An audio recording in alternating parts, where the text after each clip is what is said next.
Noong pang senator si BBM, may kaso na. Si Lisa Marcos, siya nagpapatakbo isa ngayon, marami rin ginagawa ngayon. Senator pa lang si BBM, nakikialam na. May mga ginagawa na si Lisa Marcos. So ito ang nangyayari. Ang binoto natin, wala silang puso. Wala na hiya-hiya. Puro sinungaling ang sinasabi nila. So dokumentado po lahat to. Si BBM ang mastermind. Ang liwanag yung sinasabi ni Martin Romualdez. Involved ang executive. Sino executive? Marcos, BBM. Bago sila umupo, nag-usap na yung tatlo. Bongbong Marcos and Saldico and Speaker. Nung linaglag nila si Saldico, dahil ayaw niyang pauwiin, nagsalita, kinasuhan kagad, 5 days. 7 days, may kaso na, may warrant of arrest. Yung mga pangako ni BBM na kakasuhan niya mga malaking isda rito, wala. Dahil included sila eh. To prove to you, nagsalita si Saldico, kinasuhan. Ngayon, nagsalita na nakakahalata na dahil tinuturo lahat ng mastermind si Speaker Martin Romualdez. Nagsalita. Sinabi niya yung mga tao, public works and highways, and executive ang involved yan. Ibig sabihin, BBM ang involved yan. So, from the very beginning, sinasabi ko na siya mastermind. Ginamit lang si Saldico at saka si Martin Romualdez. Nag-uusap yung magpinsan. Ngayon, nahalata nyo, Ombudsman, DOJ, kinakasuhan kagad yung mga nagsasabi totoo. Ito, nagsalita si Martin Romualdez, bakit hininto? Unang-una, sinabi nila, kakasuhan namin si Martin Romualdez. Nilagyan na nila ng hindi siya pwede makalabas sa ibang bansa. Tapos, nagsalita si Martin Romualdez. Sinabi niya, executive, liwanag. Ang executive, BBM, siyang mastermind. Pero, ngayon, wala na. Bakit hindi sila nasagutin ng Ombudsman, DOJ, at Presidente, bakit hindi nagsasalita? So, ibig sabihin, nag-aregluhan na, nagtakutan lang. Dahil lalaglag nila si Martin, kung ilaglag niya, sasabihin niya mastermind. Yun lang yun. Para tayong linuloko na ating nakikiusap po ako sa ating kababayan, hindi yung mabuti, dahil puro diversion ginagawa nila. Dinilito lang tayo lahat. Kaya ginawa ko na, mula nung inisnab ako ni BBM sa Japan, nagtaka ako kung bakit. So, re-record ko lahat yung speeches nila, lahat yung pinupunta nila, lahat yung ginagawa. So, napagtama ko na, mabuti naman, at inisnab ako, meron na silang gagawin. So, dinokumento ko lahat ang Public Works and Highways.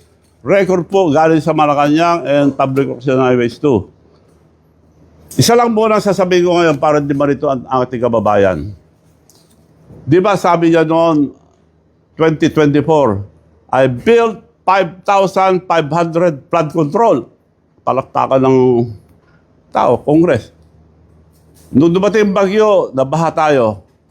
Sabi niya, binintangan niya ang kalikasan at mga taong bayan, hindi marunong magtapon ng basura. Yun ang nagbara. Paano magbabara ang basura sa buong Pilipinas? So, before 2025 sona, nag-press con si BBM sa isang media.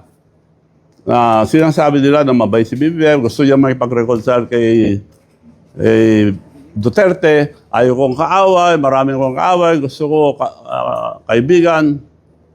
Tapos, mayroon media na naglaglag na grabe na ang nakawan sa ating bansa. Mga porsyento ng mga congressman, porsyento ng mga senador, grabe. Dapat ang pwedeng magsalita lang dito, BBM, you should denounce it now, right away. So, yun lang interview sa kanya, yun. So, 2025, lang niya, para bakit? Lalabas na eh. Sa dami ng ninakaw, hindi po mapagtakpan lahat. So sisiyon na yun, inunahan niya. Binabas niya sa asura niya. Maya naman kayo, mga nagnanakaw ng kaban ng bayan. Kaya kako kagad sabi ko, dapat tayo ka mo dahil included ka eh. Kasama ka. May Alzheimer ka yata, sabi ko noon eh. So true enough, ngayon, lumalabas na. So ito, nangyayari sa ating bansa, linuloko na po tayo. At nakikiusap po ako sa ating kababayan. Suportahan niyo po ito dahil totoo po ito. Hindi po gago lahat ang Pilipino. Para lang tayo gago kung di natin ituloy ito. Mga senador natin, tinawag ako, nagpunta ako kay Senator Lacson. Gusto kong tumestigo dahil marami akong nalaman ako. O sige, sabi naman niya, gawa ka ng affidavit mo. At isubmit mo sa April 7, 14 nalabas ka na. At April 7, before 5. April 7, umaga, nandun na ako sa yacht club, nag-aantay dahil umaga wala naman sila doon. Alauna, pupunta na ako doon mag-antay. Alas 9 yata, dumating yung sulat niya dito sa bahay, na-cancel. Paano ko isasubmit yung affidavit ko? Tapos kinancel nila, ang rason, hindi ko raw sinadmit ang affidavit. So, nagtataka ako. Palagay ko, hindi na itutuloy yung pagpunta ko sa Senado, kaya dito na ako magsusumbong sa taong bayan. Kung totoo yung sinasabi nila na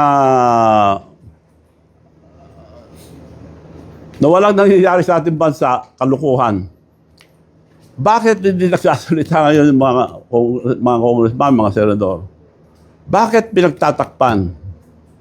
Involved ba sila or may usapan ba sila? Yun na lang, recently, nagsalita na si Martin Romualdez, aliwanag. Executive ang involved.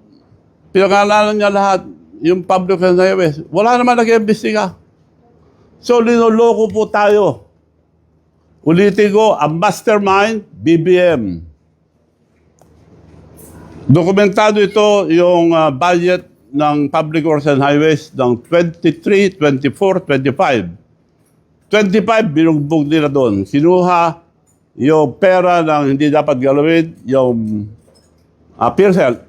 Ang laki kinuha doon. Pinabalik sa Treasury para may magamit doon. Insurance, PDIC. Ang liwanag, kinuha nila para punduhan yung mga flood control. Mga kababayan, wala pong flood control na 5,500 na sinabi ni BBM. Iniikot ko ng buong Pilipinas. I am the president of the Mayor's League of the Philippines and still the emeritus president. So I have contacts with all of them. Naging president na rin ako ng Councilors League, Governors League. Natawagan ko almost everybody. Walang project na 5,500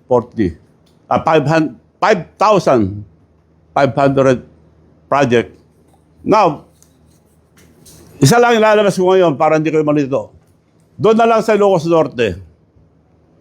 Ang project nila doon, ang nakalagay nung una, flood control project ni Sandro Marcos, 540. Pinalit-palitan nila yan, tapos ilito yung pero na-document namin, na total of 15.7 billion ang napunta sa distrito niya, hindi duman sa region, diretso. Kaya hinati-hati na ron para hindi na ibid ng public ang region. Dokumentado po lahat to. So mga babayan, linuloko na po tayo. Anong gagawin natin? Manunod na lang tayo. Ang pinakamasama sa lahat, 19 trillion ng utang natin. And we are paying 2 trillion yearly debt payment. Ano mangyayari sa ating bansa? Mga kinabukasan ng mga bataan. Pati hindi pa pinanganak, may utang na. No way na makabaon na po tayo kung di natin sila pahinto itong kagawan na ito. Kailangan sama-sama po tayo. Itong sinabi ko ito, suportahan natin para malaman natin ang totoo ang nangyayari sa ating bansa. Marami pa ako sasabihin, yun lang muna, dokumentado po lahat. Alright, magre-reaction tayo dito mga kababayan no, sa pasabog dito ni former Governor Chavit Singson na diretsahan na po niyang itinuro no. Itong si President Bongbong Marcos di umano ang mastermind ng lahat ng korupsyon dito sa flood control mga kababayan no. Wala po siyang patumpik-tumpik na kanya pong sinabi na si PBBM di umano itong mastermind at hanggang ngayon wala pang nanagot at meron na sanang pagkakataon siya na magtestigo no doon sa Senate Blue Ribbon Committee sa pamamagitan ni Senate Blue Ribbon Committee Chairman Panfilo Lacson nung lumapit siya at pinapagawa daw siya ng affidavit mga kababayan at hindi nga lang po natuloy no at parang sinabi pa sa kanya na yung dahilan daw bakit hindi natuloy dahil hindi po nag-submit no itong si former Governor Chavit Singson ng affidavit no bagay naman na pinasinungalingan ni former Governor Chavit Singson na handang-handa na po siyang tumistigo sana doon sa Senate Blue Ribbon Committee pero hindi nga lang po tinuloy no yung nangyaring or nasabing investigation sana no yung continuation ng investigation sa flood control corruption mga kababayan at ngayong araw nga ay lumabas po siya at dito na po siya nagsalita no dahil hindi po siya pinakinggan doon nga po sa pag-volunteer niya bilang testigo doon sa Senado ay diretso na sa taong bayan yung kanyang pagsusumbong na itong kanyang mga sinasabi ay totoo at dokumentado mga kababayan no at para po sa aking opinion itong mga isiniwalat na mga allegation no ni former Governor Chavit Singson kung hindi po ito totoo ay talagang makukulong po dito si former Governor Chavit Singson no pero sa palagay ko kung meron siyang mga ebidensya talaga ay walang takot no or hindi siya natatakot dahil may hinahawakan po siyang ebidensya mga kababayan kung babaliktarin man siya kakasuhan man siya dito sa kanyang mga isinupubliko na mga malalaking tao mga kababayan no pinakamalaking politiko sa bansa dahil diretsa na nga pong dinawit dito na si PBBM mismo ang mastermind dito sa korupsyon ng flood control no at ginamit lang na instrumento itong si Saldico at sinabi pa ni Manong Chavit na nung una pa lang bago pa umupo ay nag-usap-usap na po sila dito mga kababayan at ito pong mga ganitong bagay hindi po natin alam to mga ordinaryo Pilipino wala po tayong alam dito kasi hindi naman po ito binabalita ng mga mainstream media at hindi naman po nila isinapubliko itong mga usapin nila no kung ano pong pinagagawa nila noon or ngayon or kung meron man ngayon hindi po natin alam no pero itong si Manong Chavit ay paniwala natin na may alam talaga to at hindi naman po ito basta-bastang tao lang mga kababayan marami rin pong connection itong si former Governor Chavit Singson no maging dito sa intelligence marami pong connection to si Manong Chavit na maraming alam to na hindi natin nalalaman bilang mga ordinaryong Pilipino mga kababayan at dasal natin na sana managot talaga itong mga totoong magnanakaw mga kababayan dito sa flood control corruption pa nga lang mga kababayan no umabutan ng trilyon how much more yung iba pang mga departamento ng ahensya ng gobyerno ay makalkal din yung mga kalakaran nilang mga pagnanakaw at DPWH pa lang yung nahalungkat ng husto no yung iba sa DOH daw meron daw pong corruption din po doon no